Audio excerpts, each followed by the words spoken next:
Good evening, everyone. I'm Michael Cooper, and I'm a member of the Canadian House of Commons, and it's truly an honor to be here as part of the Canadian delegation and to stand with the Iranian democratic resistance under the inspirational leadership of Mrs. Rejوی.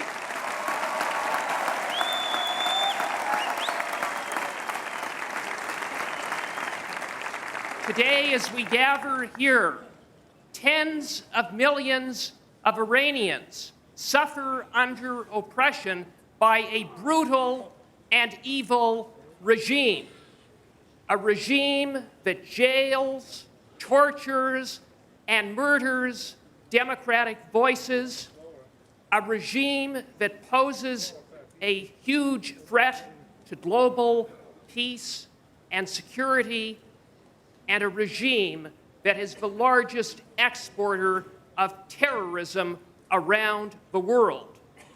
Recently, Canadians learned firsthand about the brutality of the Iranian regime when the IRGC shot down Flight 752, killing all 176 passengers, including 85 Canadian citizens and permanent residents. Last year, a Canadian court determined that that was no accident, that it was deliberate, that it was an act of terrorism. 4 years ago, I, along with Wayne Easter and the overwhelming majority of Canadian members of Parliament, voted to designate the IRGC as a terrorist entity. 4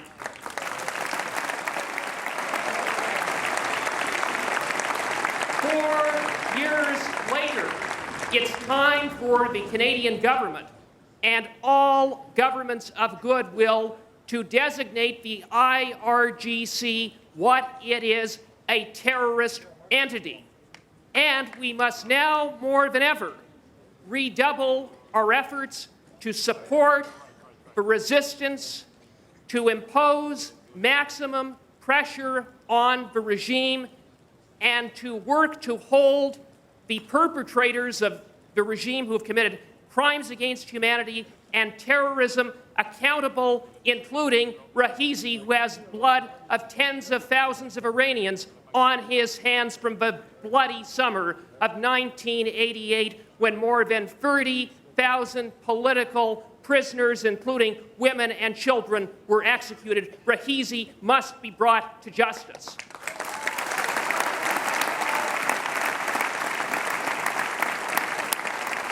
My friends, tens of millions of Iranians are standing up every day and bravely resisting this evil regime. And tonight's gathering sends a message to them. We are with them. We support them. And it sends another message, and that is to the Iranian regime, and that is that their days are numbered. A free and democratic Iran is on the horizon. Thank you very much.